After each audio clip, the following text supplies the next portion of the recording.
Pasca viralnya video berdurasi 1 menit lebih, sejumlah murid mengolok-olok dan mengeroyok guru di Kepala Sekolah SMA Negeri 1 Cimarga Lebak Banten dinonaktifkan usai memergoki dan menegur seorang siswa yang merokok di kantin sekolah.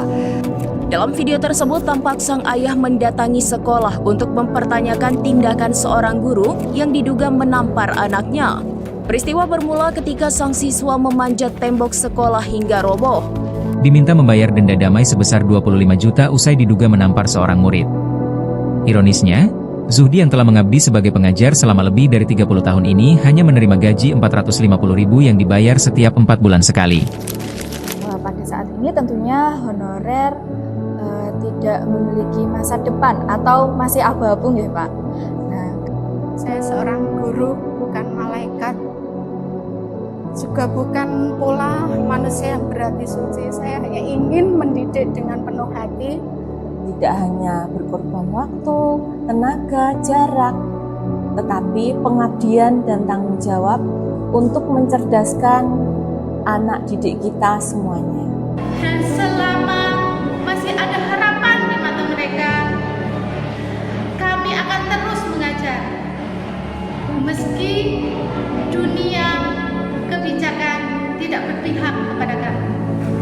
Saya berharap bahwa kedepannya tidak ada lagi bullying dimanapun, di sekolah manapun gitu.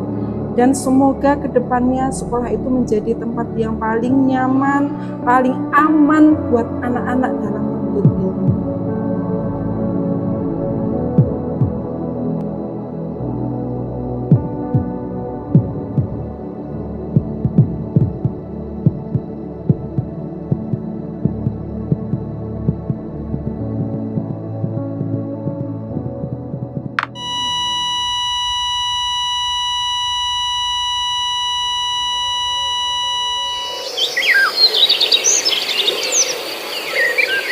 Saat ini saya adalah honorer di salah satu SD di Kecamatan Mosok. Pada saat ini tentunya honorer tidak memiliki masa depan atau masih abu-abu ya Pak. Nah, karena itu saya memiliki gaji yang pas-pasan.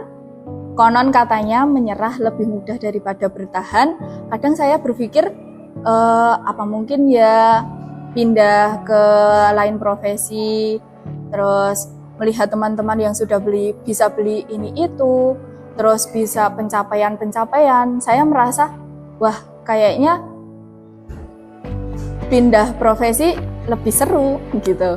Tetapi melihat lagi anak-anak di kelas, di dalam kelas pada saat saya datang, itu melihat senyumnya membuat saya lebih mantap dengan profesi ini. Mungkin status saya pada saat ini honorer, tapi bagi anak-anak saya sama dengan yang lainnya. Maka dari itu dedikasi saya akan tetap berjalan di jalan ini. Saya percaya yang saya jalani ini, yang berat ini akan berbuah manis. Atau mungkin pengangkatan, bisa juga melihat anak-anak meraih cita-citanya. Kadang saya itu bertanya ya pada diri saya sendiri, apakah saya itu nanti bisa jadi guru yang baik untuk anak-anak saya gitu. Karena apa? Saya itu ikut merasakan sedih gitu loh ketika melihat anak-anak saya itu saling menyakiti gitu. Saya tidak menyalahkan semua ya, saya tidak menyalahkan anak-anak, tidak menyalahkan wali murid gitu. Saya cuma pengen mereka tuh sadar, oh ya bullying itu bukan suatu candaan gitu. Bullying itu adalah suatu luka yang tidak terlihat tapi berimbas atau berdampak yang sangat luar biasa terhadap anak gitu ya. Terhadap mentalnya, terhadap masa depannya gitu. Masa depannya tuh bisa hancur gitu karena bullying gitu loh. Dan anak juga menjadi murung, menjadi tidak terbuka dengan orang lain gitu. Dan saya berharap bahwa kedepannya tidak ada lagi bullying dimanapun, di sekolah manapun gitu. Dan semoga kedepannya sekolah itu menjadi tempat yang paling nyaman, paling aman buat anak-anak dalam menuntut ilmu. Menjadi seorang guru tidak hanya bekerja, tetapi bertahan dalam kesetiaan. Tidak hanya berkorban waktu, tenaga, jarak, tetapi pengabdian dan tanggung jawab untuk mencerdaskan anak didik kita semuanya. Saya ingin mempunyai waktu untuk mendengarkan anak-anak bercerita tentang mimpi mereka, tentang rumah mereka, tentang hal-hal kecil yang membuat mereka bahagia. Tetapi pada kenyataannya, waktu itu sudah habis untuk mengisi lembar-lembar administrasi yang tidak pernah berujung. Saya tahu laporan itu penting, tetapi apakah mereka tidak melihat di balik formulir-formulir itu ada guru yang menulis dengan meneteskan air mata dan rindu ingin kembali ke kelas sesuai dengan keinginan hati mereka.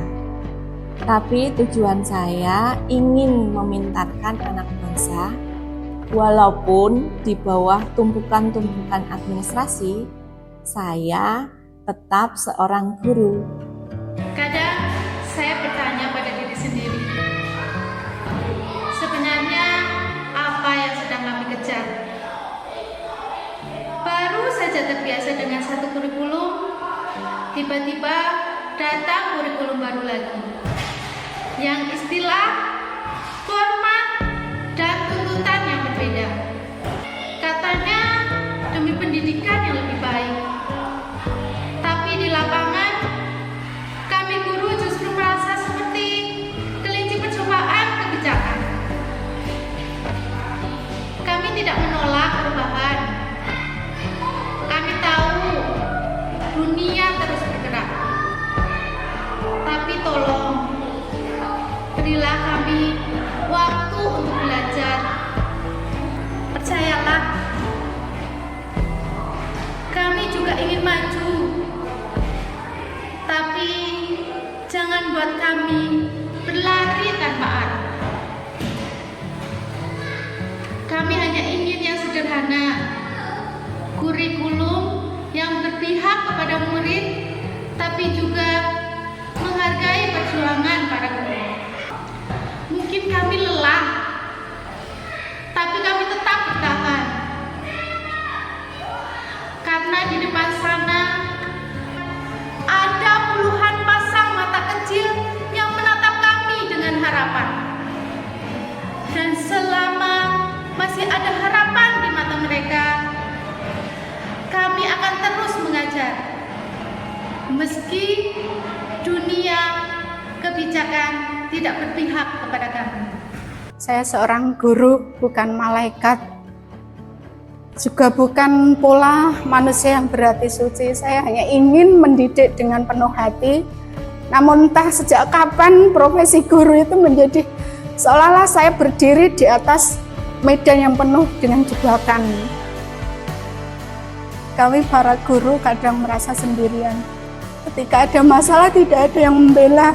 Kami seolah berdiri di garis depan tanpa pelindung.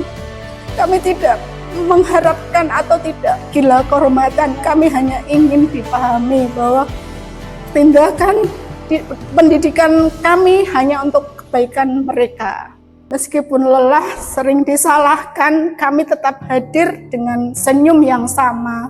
Karena suatu hari nanti saya yakin akan hadir atau lahir generasi yang mengerti betapa besar cinta seorang guru di balik teguran, pembelajaran ataupun didikan-didikan yang kami berikan.